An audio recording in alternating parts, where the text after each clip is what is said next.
Hello everyone, welcome to back my channel. I hope everyone is having a wonderful day. Before starting the video, please go ahead and hit the subscribe button and give this video a thumbs up.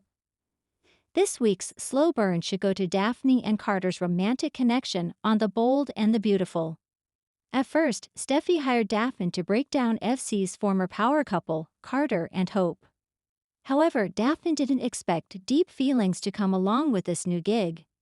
When we were first introduced to Daphne, Muriel Hilaire, she seemed cold and aloof. She was the type of woman who men and women fell in love with. Not the other way around. She enjoyed being chased. Steffi, Jacqueline Missinswood, enlisted the help of her best friend to seduce Carter, Lawrence St. Victor, and pry him away from Hope, Annika Noel. Daphne was the perfect woman. She was beautiful, successful, mysterious, and alarming. Plus, Daphne knew how to make a man weak in the knees. She was the perfect person to take down Hope. Steffi was convinced that Hope got into Carter's head and made him steal Forrester creations from her father and grandfather. At first, Daphne enjoyed playing with Carter's head. But once she got to know him, she fell in love. This was a new feeling for her. Daphne is not the type of person who chases someone else. Slowly, we saw her change. She snuck around the office, hoping to catch a glimpse of Carter. He warmed her cold heart. Daphne and Carter have had their share of kisses over the past few months. However, we can't get a read on Carter. He's convinced that Hope is in his future. We now know where Hope now stands.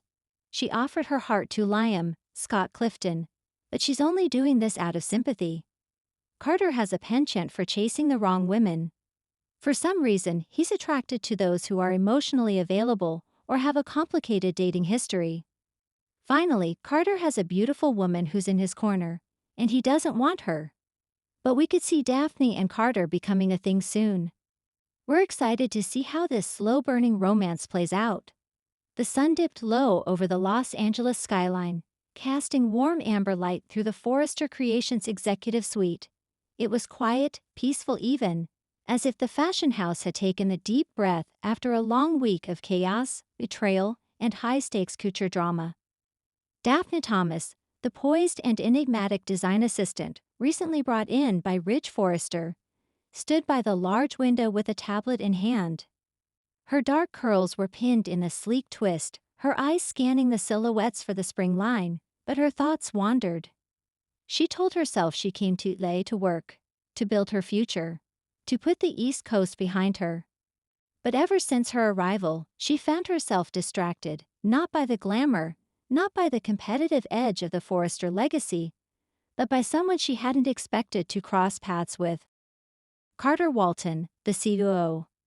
The legal mind. The one with the broad shoulders, warm eyes, and a smile that reached somewhere deep beneath Daphne's practiced composure. It had started subtly. The polite smiles in the hallway. The occasional coffee run where their fingers brushed just a little too long. The lingering glances in meetings. For weeks, neither crossed the invisible line between professional and personal, but the space between them crackled with unspoken promise. Chapter 1. Unintentional Intimacy. On this quiet Sunday, Carter found himself pacing outside the design office. He wasn't sure why he was nervous. He was here for a simple budget review, something Ridge had asked him to handle. But when he saw the soft glow under the office door and heard soft jazz humming from the speakers inside, something tugged at him. He knocked lightly. Daphne looked up, surprised. "Carter. On a Sunday?" "Didn't mean to interrupt," he said, stepping in. He wore jeans and a black sweater, casual and effortlessly handsome. "Ridge asked me to finalize the budget for the debut runway, said you'd have the final renderings." "Of course." She gestured to the tablet in her hand and crossed to her desk. "Give me a second to upload." Their eyes met, just for a moment, and Carter's breath caught. Daphne's eyes were dark, searching, intelligent. He noticed she wasn't wearing her heels. Just ballet flats. A small human detail that made her seem even more real, even more accessible. As she worked, Carter wandered toward the dress form in the corner. Draped in soft navy silk was a half-completed gown, bold shoulders, a cascading neckline, subtle elegance, the kind he associated with Daphne herself. "This is yours?" he asked. She nodded without looking up. "Rich gave me a few pieces to work on. This one's personal." He tilted his head. "Why?" "It's about restraint," she said softly. "About revealing something slowly, letting the fabric speak before the body does." Carter wasn't a designer, but he understood intention. "Sounds like a metaphor." "Maybe," she said with a faint smile. Chapter 2: The Scent of Something New. They sat side by side at the long drafting table, reviewing digital lineups and budget notes. As the sun dipped further behind the city, the office seemed suspended in golden quiet. Carter leaned in, his shoulder brushing hers. She didn't flinch. Instead, her fingers paused over the screen, and she glanced at him from under her lashes. "You smell like cedarwood," she said. Carter blinked. Cologne, I guess." "It's nice," he swallowed. "You smell like jasmine."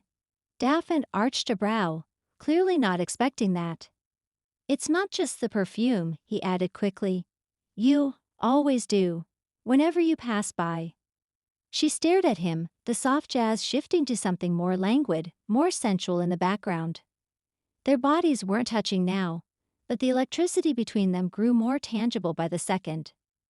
"I should finish this," she murmured, breaking the eye contact. "We both have a lot to do tomorrow." Carter stood, but he lingered. "Daphne." She looked up again. "Dinner sometime?" he asked, voice low, unsure, vulnerable in a way that surprised even him. She hesitated. "I don't mix business with pleasure," she said softly, not dismissive but careful. "I don't either," he replied. "Which is why I'm asking on a Sunday." Daphne smiled, her guard flickering. "Ask me again next Sunday."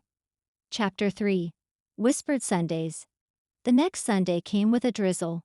A rare cloudy day in Los Angeles. Daphne was in the studio again, sketching alone with a mug of herbal tea. She told herself it was for focus, but deep down, she knew she was hoping. At 3:15 p.m., Carter appeared in the doorway. "You said to ask again," he said simply. Daphne closed her sketchbook. They went to a small bistro tucked away in the arts district. Not fancy, not flashy, it was just right. Over pasta and shared wine, they talked about everything but work. She learned Carter had once considered being a poet.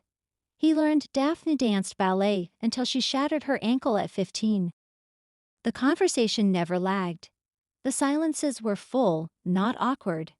As the rain tapped gently against the windows, Carter reached for her hand. She didn't pull away. And he didn't lean in to kiss her, not yet.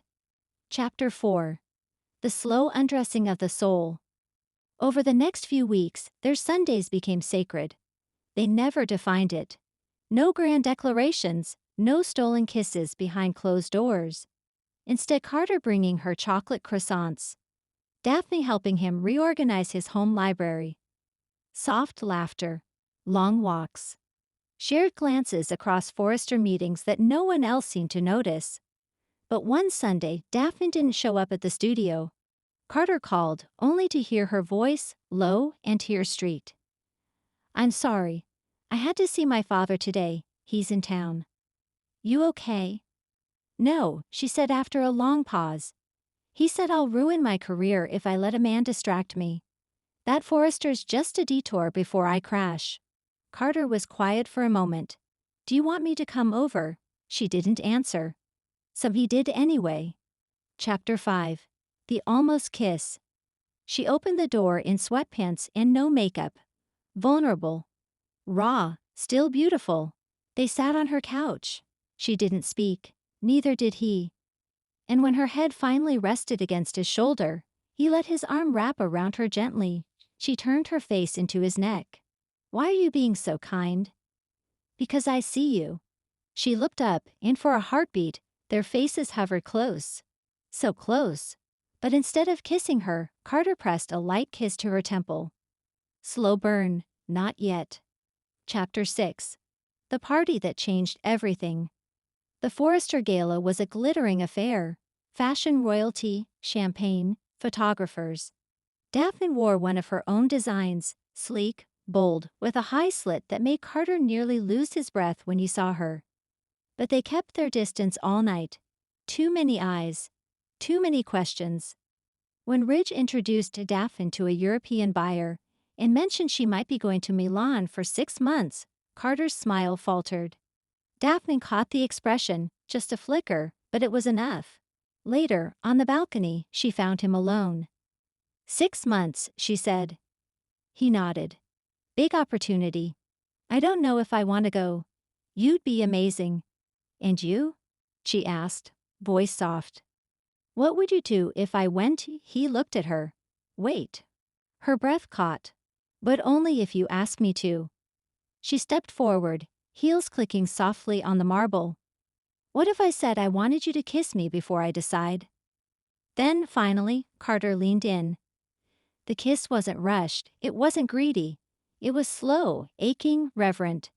The kind of kiss that speaks of weeks of restraint, of unsaid words, of silent hope blooming into something real. When they pulled apart, her eyes shimmered. I'll think about Milan, she whispered. I'll still be here, he promised. Chapter 7. No More Maybes. In the weeks that followed, Daphne didn't go to Milan. She didn't announce it loudly. No press releases. No dramatic office exits. She stayed. And on Sundays, she and Carter no longer pretended. They held hands in the quiet corners of Forrester. They shared breakfasts, sunsets, whispers. They kissed in the stairwell once when they thought no one was watching. It wasn't a whirlwind romance. It wasn't scandalous or loud, but it was steady, patient, burning slowly and deeply. And as Daphne curled against Carter one quiet evening, her head on his chest and his heartbeat strong beneath her ear, she whispered, I'm glad you waited. And he answered, you were worth every second. Thanks for watching this video, and please subscribe our B&B Daphne YouTube channel for more update news.